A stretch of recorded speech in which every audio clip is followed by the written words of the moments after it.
I would like to introduce you to Jeramie McPeek. Jeramie is the Vice President of Interactive Services for the Phoenix Suns.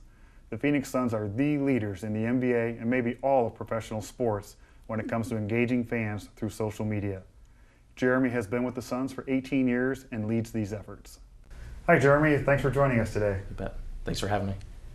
So as you know, we're here to talk about the year 2010 and kind of looking into the future a little bit. And as far as I'm concerned, you are absolutely one of the social media industry's experts. So I thought I'd just start right off and ask you what your thoughts are with respect to that industry for the coming year. Well, I wish I could tell you what the next Twitter is going to be, but I don't think many people even knew what it was 2 years ago. I myself got on Twitter probably about 16 months ago. So I don't know that you could call me a social media expert. I'm learning like everybody else, but I'm certainly enjoying it.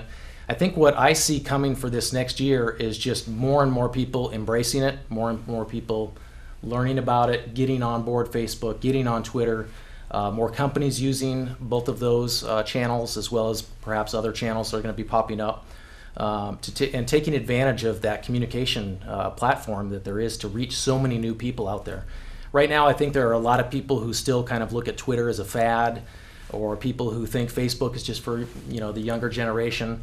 But we're seeing that more and more people are getting on it, and the demographics are older people, and more companies and more educated people are using these channels and really enjoying them. So I think it's just going to grow, and more people are going to embrace it. And it's not going to just be social media. 3 or 4 years down the line, it's going to be media. It's just part of what media is today. Gotcha. And specifically in the sports and the entertainment industries, which is obviously where you have your expertise, where do you see this heading across those venues?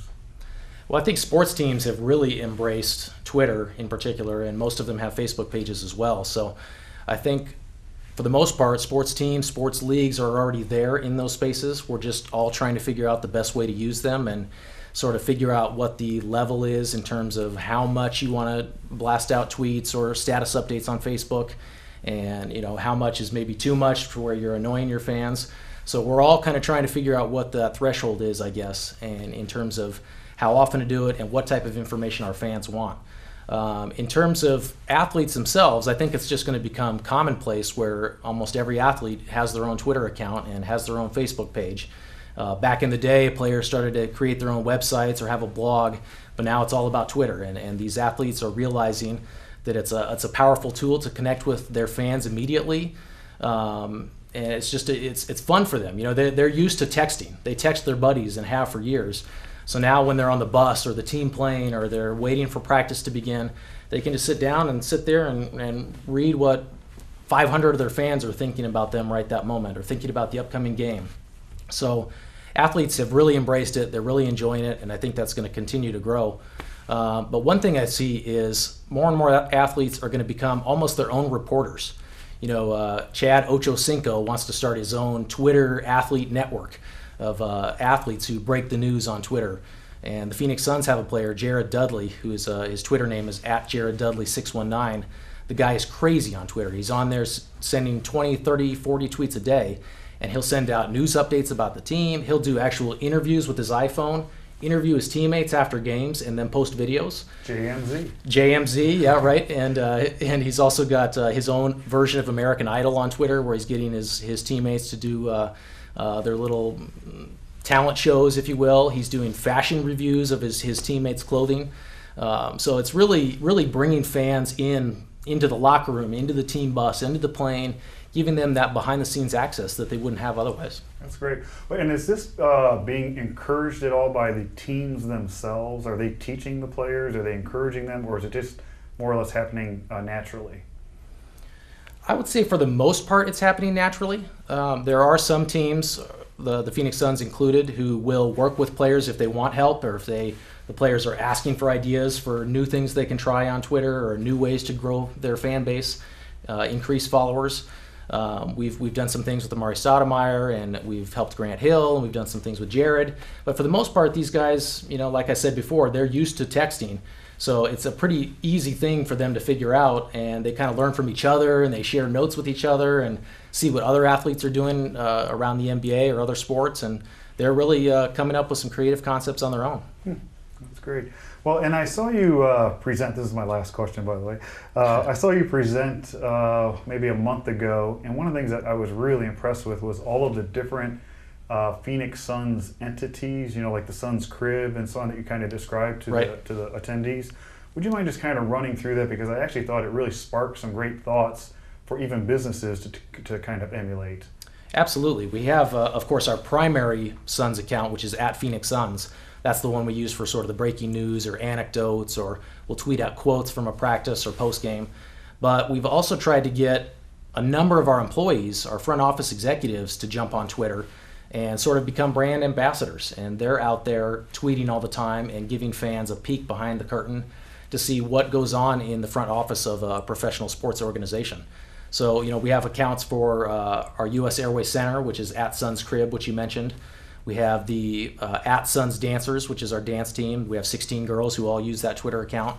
The Phoenix Suns Gorilla, our mascot, is on Twitter. Our community relations department is on Twitter, talking about what the players are doing out in the local Phoenix community. Our PR department is on Twitter, and they use it to pitch stories to local media members who are on Twitter. Or to send out press releases. They tweet out the links to different press releases.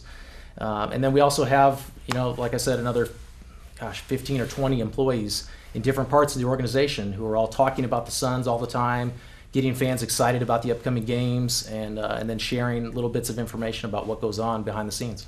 Great. Yeah, that's great information. And I did lie. I actually do have one more question, if you don't mind. I've ended every one of these interviews by asking the person what one critical issue, in their area of expertise they think the viewers should concentrate on for the coming year.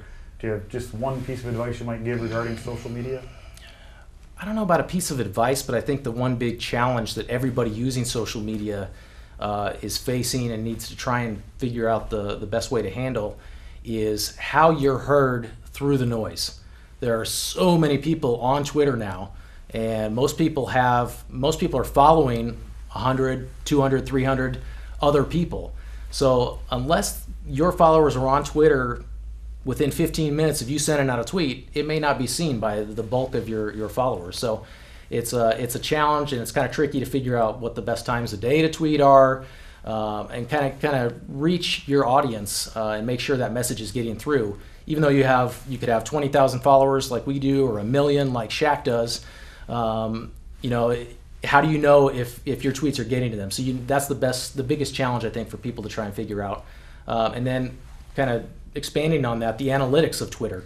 It'd be great to find out who those people are that are following us. What's their demographic? Where are they located? And I know some of those things are available through different third-party vendors, but I'm hoping that in the near future we'll be able to learn a lot more about our audience on these channels, so we can really figure out who they are, how to communicate with them, how to send them the right ticket offer for an upcoming game, or give them the information that they really want and that it's going to be most applicable to them. Yeah, super, great. Well, that's all the time we have, and I want to thank you for taking the time for this interview, and Absolutely. Wish you and the Phoenix Suns the best of luck in 2010. Thank you. Thanks for having me.